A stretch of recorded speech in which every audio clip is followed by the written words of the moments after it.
Okay, so this time from this wave of G.I. Joe, the 30th anniversary / Renegades line, we have Law and Order.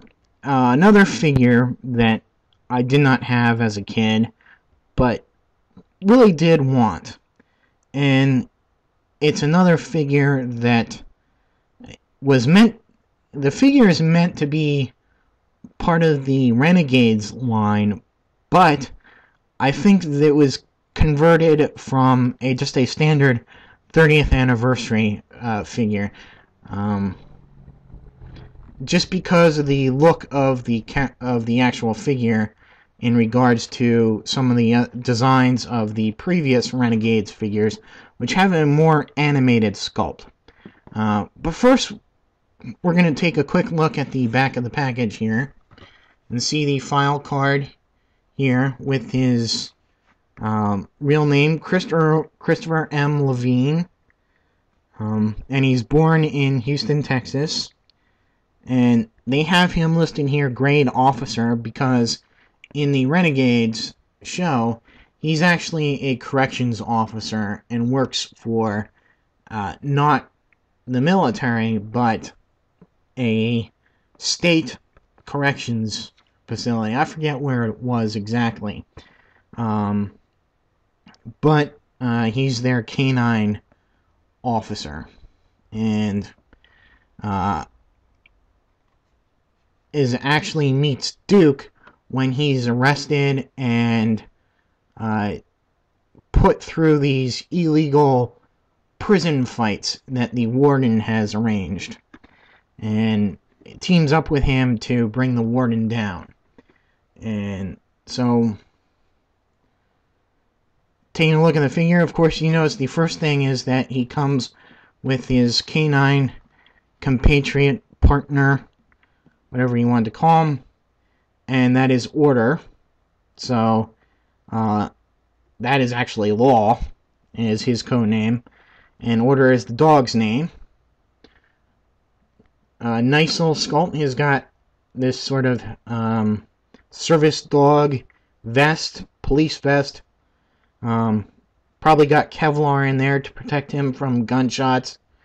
Got a nice police on there. And there's actually some pretty good articulation to the dog, which surprised me. I thought it would just be a solid piece, like a lot of these animals are.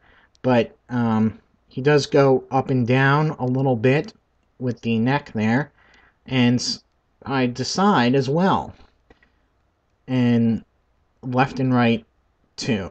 So you can get some pretty neat poses with the dog there. The one thing that really disturbed me is that the leash here is not removable. So it can kind of get in the way if you just want to have the dog posed elsewhere aside from him holding on to the leash. Now, getting on to Law here, you can see that he's got some design elements from the Renegades cartoon, mainly in the vest area with the huge badge and the high collar and the radio. It looks like particularly his riot gear.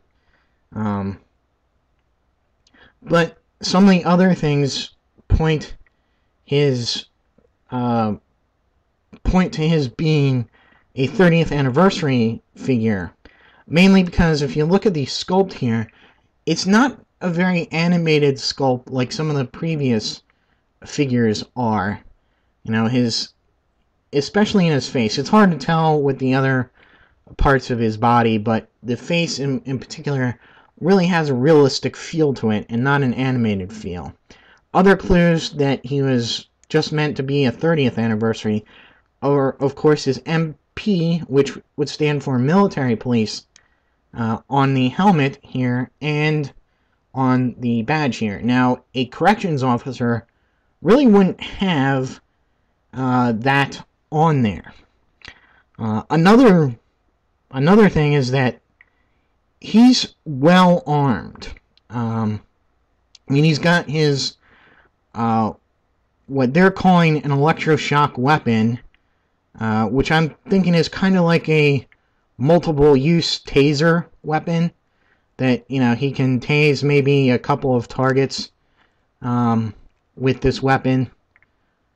It's pretty neat. You can see kind of like there's a bunch of them on the sides there, so maybe he has like 6 shots or whatever before needing to reload the weapon. And that's kind of neat. And definitely something that a prison guard would use. But look at all the other weapons he's got here. He's got a, would look to be a .357 revolver. I don't think you'd want to carry that many weapons if you were a prison guard. Maybe one, because, you know, if you get overpowered, you've just given not one weapons, but many to the, to any prisoners that may have overpowered you. And here he's got another pistol, and he's got a suppressor slash silencer on that. Again, hinting towards a more military-like background. Not only that, but he's got a little submachine gun here that is pretty much like an MP5, looks like. So he's got that. Now there are still some things that point at his being a prison guard.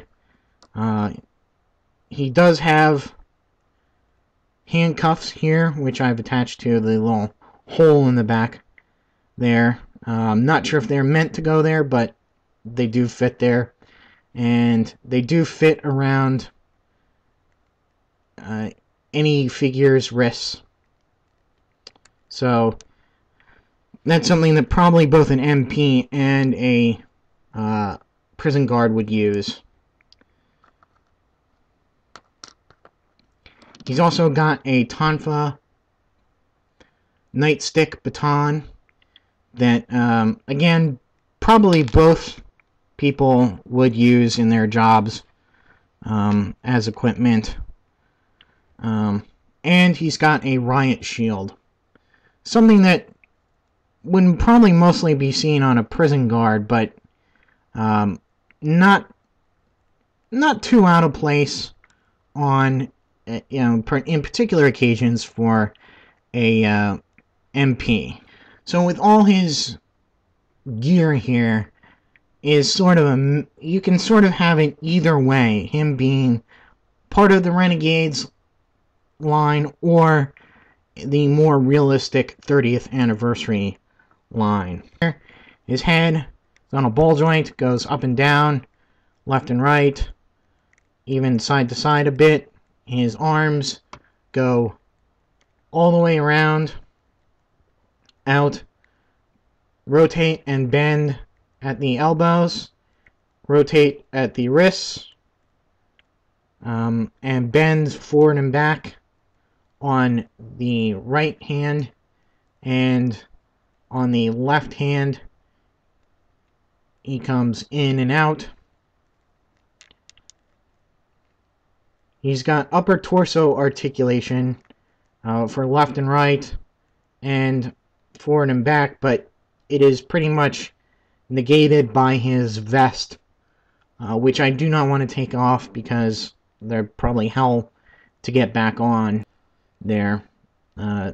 His legs go forward, back, out to the side. The little holsters here and packs do get in the way of full splits, but that's not really a problem. He's got double knee joints. I like how they put the knee pads on there, and they are removable in case you want them to be taken off there.